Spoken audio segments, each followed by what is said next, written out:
헷갈리죠. 정말 헷갈립니다. 어떤 사람은 이렇게 하라 하고 또 어떤 사람은 저렇게 하라 하고 말하는 대로 해봤는데 수치 조절이 잘 안 되고 약을 먹어도 효과가 없는 것 같고 콜레스테롤에 대해 검색해보면 정말 다양한 정보들이 쏟아져 나옵니다. 약사인 저도 이처럼 각기 다른 이야기들을 접하다 보면 당혹스러울 때가 많습니다. 이럴 땐 기준이 되는 정리가 잘 된 정보가 하나가 있었으면 딱 좋겠다 싶죠. 하지만 안타깝게도 콜레스테롤 문제는 그렇게 단순히 정리할 수 있는 성질이 아닙니다. 왜냐하면 같은 고지혈증 또는 이상지질혈증이라도 사람마다 시작된 원인이 다 다르고 반응하는 방식도 다르기 때문입니다. 어떤 방법은 어떤 사람에게 효과가 있지만 다른 사람에게는 전혀 듣지 않을 수가 있어요. 그래서 이번 영상에서는 그런 여러분의 궁금증을 함께 풀어보는 시간을 가져보려고 합니다. 제가 약국에서 직접 들었던 질문들 그리고 마주했던 여러 사람들의 사례를 바탕으로 바로 여러분들의 이야기일 수도 있는 이야기를 풀어보도록 하겠습니다. 본격적으로 들어가기 전에 콜레스테롤 수치 검사에서 대표적으로 조심하라고 이야기되는 두 가지가 있습니다. 바로 중성지방과 LDL 콜레스테롤입니다. 이 둘은 겉보기에는 좀 비슷해 보여도 기능과 역할이 전혀 다릅니다. 하나는 에너지원으로 쓰이는 지방이고요. 다른 하나는 에너지원은 아니지만 세포 기능 및 신체 기능에 꼭 필요한 지방입니다. 여기서 퀴즈! 중성지방과 콜레스테롤 중 에너지원으로 쓰이는 것은 무엇일까요? 바로 중성지방입니다. 자, 중성지방과 콜레스테롤의 차이, 에너지원이고 아니고의 차이를 잘 이해하는 것이 정말 중요합니다. 이 차이 속에 왜 어떤 사람은 수치 조절이 쉽게 되고 왜 어떤 사람은 쉽게 되지 않는지의 핵심적인 이유가 숨어 있기 때문입니다. 또한 각 수치를 조절하는 방법 역시 달라진다는 점도 여기서 비롯됩니다. 조금 뒤에서 이 부분을 자세히 풀어드릴게요. 그리고 꼭 기억하셔야 할 게 또 하나 있습니다. 우리가 우리 몸을 위해서 할 수 있는 행위는 딱 두 가지 뿐이라는 겁니다. 첫 번째로는 무언가를 몸 안으로 들여다보내는 것, 즉 먹고 마시고 숨 쉬는 행위가 되겠죠. 그리고 두 번째, 우리 몸을 움직이는 것, 즉 활동하고 운동하는 행위가 되겠습니다. 그래서 건강 상태를 조절하기 위해서는 이 두 가지에 신경을 써야 한다는 점도 꼭 기억해 두고 계세요. 여기서 질문 하나 드릴게요. 우리가 콜레스테롤 관리를 왜 해야 할까요? 단순히 이 콜레스테롤 수치만 낮추기 위한 걸까요? 아니죠. 우리가 관리해야 하는 것은, 그리고 우리가 관리하려고 하는 것은 이 전신에 퍼져 있는 혈관 그 자체입니다. 콜레스테롤 수치는 혈관 건강의 한 단서일 뿐입니다. 수치만 가지고 게임하듯이 관리한다고 모든 것이 해결되는 것이 아닙니다. 반대로 수치가 조금 높다고 해서 너무 낙담하실 필요도 없습니다. 우리가 진짜 집중해야 할 것은 내 혈관을 건강하게 유지하기 위해서 오늘 내가 할 수 있는 일이 무엇인가입니다. 그렇다고 해서 이 콜레스테롤 수치 조절하는 게 전혀 안 중요하다는 것은 아니니 오해하지 마시고요. 수치는 중요한 지표이지만 그 자체가 목표가 아니라는 점 꼭 기억해 주시길 바랍니다. 자, 이제부터 중성지방과 LDL 콜레스테롤의 차이, 그리고 수치를 조절하는 다양한 방법들, 그리고 실질적으로 혈관을 지키기 위해서 우리가 할 수 있는 일들에 대해서 차근차근 정리해 드릴게요. 먼저 아까 말씀드렸듯이 이 중성지방과 콜레스테롤의 차이부터 정확히 짚고 넘어가야 합니다.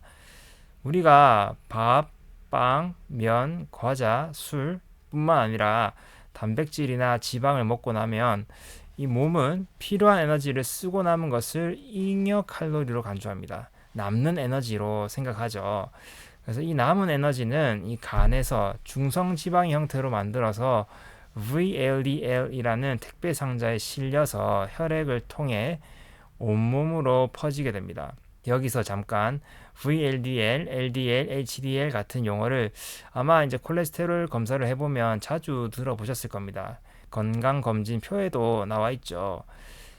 이거를 쉽게 이해하시려면 이 몸속에 들어있는 택배 상자라고 생각하시면 됩니다. 이 지방이나 콜레스테롤은 이 기름 성분이기 때문에 물과 잘 안 섞여요. 그래서 이 기름들을 우리 몸속 필요한 곳에 막 실어 나르기 위해서는 이 VLDL 그리고 LDL, HDL과 같은 이 지단백이라는 특수한 용기가 필요한 겁니다. 그래서 이 택배 상자들은 간에서 출발해서 세포로 영양소를 배달하고 남은 콜레스테롤을 다시 간으로 회수하는 그런 역할을 하기도 합니다.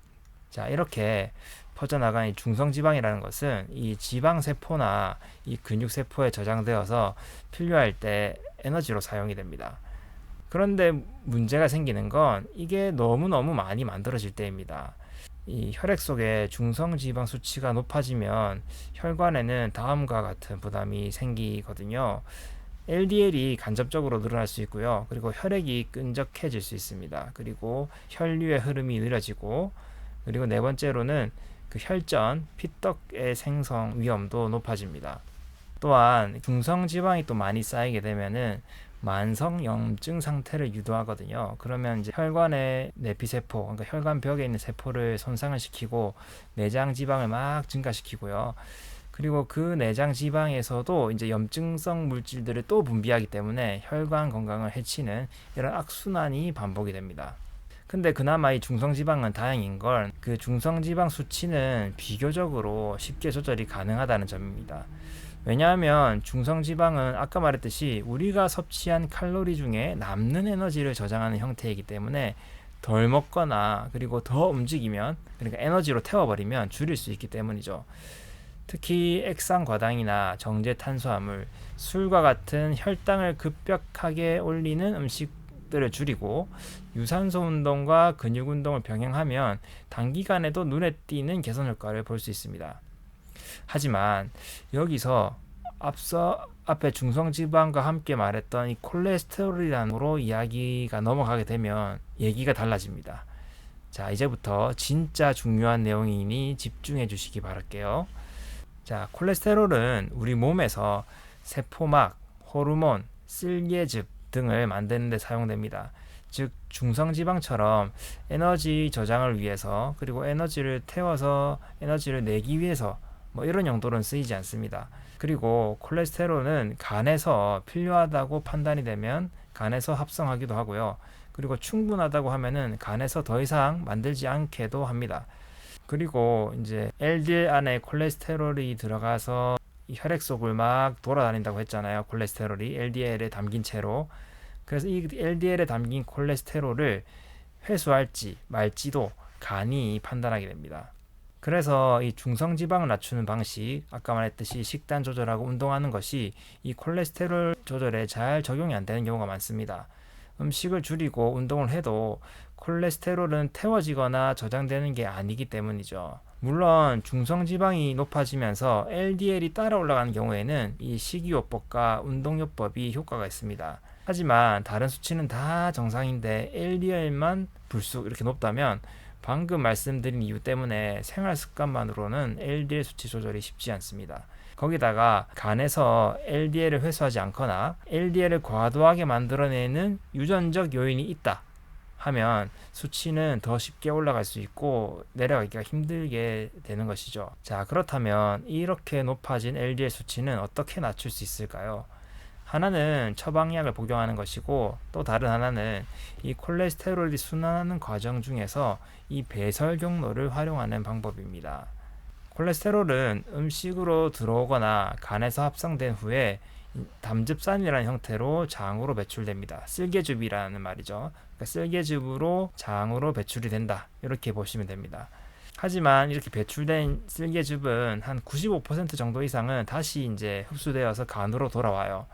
그런데 이 단계에서 우리가 수용성 식이섬유, 예를 들어서 뭐 귀리나 보리, 사과, 고구마, 콩 이런 것들을 섭취를 하게 되면 이 식이섬유가 장에서 이 겔 형태로 끈적끈적한 이런 물질로 되면서 이 담즙산을 흡착해서 붙여가지고 대변으로 쭉 배출되도록 도와줍니다. 그러면 이제 간은 이제 담즙산이 부족해지는 것을 알고 다시 만들기 위해서 이제 콜레스테롤을 더 끌어다가 사용하려고 하거든요. 이때 이제 혈중 LDL 수치가 조금 감소하는 효과가 나타날 수 있어요. 그래서 콜레스테롤을 몸 밖으로 배출시키고 다시 이제 LDL을 끌어다 쓰게 되니까 자연스럽게 이제 콜레스테롤 수치가 떨어지게 되겠죠. 그런데 생각보다 이 효과는 크지 않는다는 게 단점입니다. 보통 한 5에서 10% 정도, 뭐 크다면 큰 수치인데, 예를 들어서 우리 LDL 수치가 130mg/dl라고 했을 때 117에서 123까지 떨어지는 정도의 수준이라고 보시면 되겠습니다. 막 드라마틱하게 낮아지지는 않죠. 그래서 뭐 운동요법이나 식이요법 또는 이제 콜레스테롤 배출 경로를 이용한다고 해도 LDL을 낮추는 거는 생각보다 쉽지 않습니다. 자, 그렇다면 이제 남은 선택지가 뭐였죠? 바로 처방약을 복용하는 것입니다. 스타틴으로 대표되는 이 콜레스테롤 약들은 대체적으로 이 LDL 수치를 안정적으로 낮춰줍니다. 그런데 이제 스타틴에 대해서 말들이 많죠. 치매 위험이 증가한다든지, 당뇨 수치를 올린다든지, 간 수치, 근육 통증, 그리고 행문군 융해증이 생길 수 있다든지, 이런 식의 이제 부작용을 강조하시는 의견이 있는 반면에 심혈관 질환 예방 효과에는 그 효과가 확실하다고 말씀하시는 주장도 있습니다. 당연히 어떤 약에는 부작용이 있기 마련이고 원래의 효과가 있기 마련입니다. 저는 사실 약사이기 때문에 환자분에게 약을 드시라 마시라 이렇게 말씀드릴 입장은 아닙니다. 하지만 약사로서 제가 드릴 수 있는 조언은 있습니다. 약을 먹든 약을 안 먹든 우리가 신경 써야 할 핵심은 따로 있다는 겁니다. 바로 혈관 내벽이 손상되지 않도록 하는 것, 그리고 혈액이 끈적이지 않게 하는 것입니다. 왜냐하면 LDL이 우리 몸에 위험하게 작용하는 순간은 바로 이 혈관 내피에 상처가 생겼을 때이기 때문입니다. 자, 원래는 그 LDL이 각 세포에 필요한 콜레스테롤을 공급한다고 했죠. 이거는 상당히 정상적인 과정입니다. 그런데 이 혈관 내피에 손상이 생기게 되면 이 LDL이 그 틈을 비집고 들어가 염증을 막 일으키거든요. 그리고 이것이 염증을 일으키게 되면 혈관벽이 차츰차츰 두꺼워지고 나중에는 이 두꺼워진 이 혈관벽, 이 염증 물질 같은 것들이 터져서 떨어져 나가서 이 혈전으로 막 혈액 속을 돌아다닐 수 있습니다. 이러한 현상은 LDL이 당으로부터 생성된 독소나 활성산소를 만나면 더 위험해집니다. 여기에 이제 추가적으로 혈액이 더 끈적해지면 이 피 속에 포함된 지방과 당, 단백질, 염증 물질들이 서로 막 엉겨붙기 쉬워지고 결국 피가 덩어리져서 돌아다니는 상태, 즉 혈전이 생성되기 쉬워집니다. 또한 혈액의 점도가 높아지면은 이 피가 흐르는 속도가 느려지고요. 이 산소와 영양분이 이 말초 조직까지 원활히 전달되지 못하게 되어서 이 혈관에 미치는 부정적 영향이 더욱 증가됩니다. 결국 혈관 내피세포가 상처를 입게 되고 혈액이 찐득하게 되면 이 심혈관 질환, 뇌혈관 질환이 높아지게 되는 것이죠. 그래서 다시 강조하지만 이 단순히 LDL 수치를 낮추는 것에 초점을 맞추는 것보다는 혈관이 손상되지 않도록 하고 혈액이 끈적이지 않게 관리하는 것이 진짜 핵심입니다. 왜냐하면 이 LDL이 우리 몸속에 위험하게 작용할 확률을 줄일 수 있기 때문이죠. 자, 그렇다면 이러한 것들을 어떻게 예방하면 좋을까요? 첫 번째로는 입으로 들어오는 것을 잘 조절하셔야 됩니다. 우리가 먹은 음식은 혈관의 재료가 되기도 하고요. 그리고 혈액의 재료가 되기도 합니다. 그래서 어떤 음식을 먹느냐에 따라서 부드러운 혈관이 될 수도 있고 상처에 회복이 잘 되는 혈관이 될 수 있고 염증이 잘 일으키는 혈관이 될 수도 있어요. 그리고 무엇을 먹느냐에 따라 혈액이 맑아지기도 하고 끈적이기도 하는 것이죠. 그래서 가장 먼저 신경 써야 할 것은 이 어떤 지방을 먹느냐입니다. 삼겹살, 가공육, 버터, 크림과 같은 포화지방이 많은 음식은 간에서 LDL 콜레스테롤을 더 많이 만들고 혈관 내 염증을 일으키는 방향으로 작용합니다. 대신에 이제 등푸른 생선이라든지 올리브유, 견과류 같은 건 상대적으로 이러한 증상이 적어요. 이러한 것들로 대신 드시는 게 좋겠고 혹시나 육류를 꼭 드시고 싶다 하면 살코기 위주로 드시는 것을 추천드립니다. 그리고 흰쌀밥, 흰빵, 설탕, 과자, 액상과당 음료처럼 혈당을 급격히 올리는 정제 탄수화물은 줄이는 것이 좋습니다. 이런 음식들은 인슐린을 과도하게 분비하게 만들어서 중성지방이 막 쌓이게 되고 혈액이 더 끈적하게 됩니다.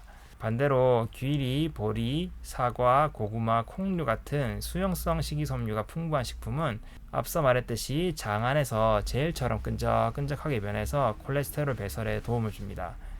그래서 꾸준히 섭취하게 되면 LDL 수치를 자연스럽게 낮추는 데 도움이 됩니다. 그리고 충분한 물 섭취도 중요합니다. 물을 충분히 마시는 것만으로도 혈액이 맑아질 수 있거든요. 그리고 혈액이 맑아지면 영양분과 산소가 혈관을 따라 원활히 흐를 수 있게 됩니다. 하루에 1.5리터에서 2리터 정도 자주 나눠서 마셔보세요. 그리고 폐로 들어오는 독소를 막기 위해서 꼭 금연하시고 술을 끊는 것도 당연하겠죠. 그리고 채소나 과일, 비타민C나 비타민 E와 같은 항산화제를 잘 섭취해서 혈관과 LDL이 활성산소에 의해 공격받지 않게 해주는 것이 좋습니다. 자, 두 번째 방법은 몸을 움직이는 방법입니다. 자, 몸을 움직인다는 것은 단지 살을 빼기 위한 활동이 아니죠. 혈액을 순환시키고 LDL을 간으로 끌어들이고 중성지방을 에너지로 태워 없애는 과정입니다. 하루에 30분만 빠르게 걷는 것도 도움이 되고요. 그리고 가볍게 산책하거나 계단을 오르내리는 거, 스쿼트나 팔굽혀펴기 같은 운동을 좀 가볍게 한다든지 이렇게 하면 기초대사량도 올라가고 이제 몸이 지방을 조금 더 잘 쓰는 체질로 바뀌게 됩니다. 그리고 중요한 게 또 하나 더 있는데 바로 수면과 회복입니다. 밤잠을 제대로 자지 못하면 몸은 스트레스를 더 많이 받거든요. 호르몬, 혈당, 혈압 이게 왔다 갔다 하면서 이 리듬이 엉켜버립니다. 그래서 꼭 숙면하시고 숙면하는 동안 회복하는 시간을 적절히 가져야지 이 자연스럽게 몸의 대사가 정상화되고 순환이 원활하게 되니까 수면 시간도 꼭 잘 확보하시길 바랍니다. 자, 이번 영상을 요약하면 콜레스테롤 수치만 볼 게 아니라 내 혈관을 지키는 행동을 해보자. 혈관을 끈적하지 않게, 혈관 벽에 상처나지 않게, 그게 우리가 진짜 해야 할 일이다. 바로 이것입니다. 사람마다 관리해야 할 포인트는 다 다를 수 있습니다. 하지만 기본은 아주 단순해요.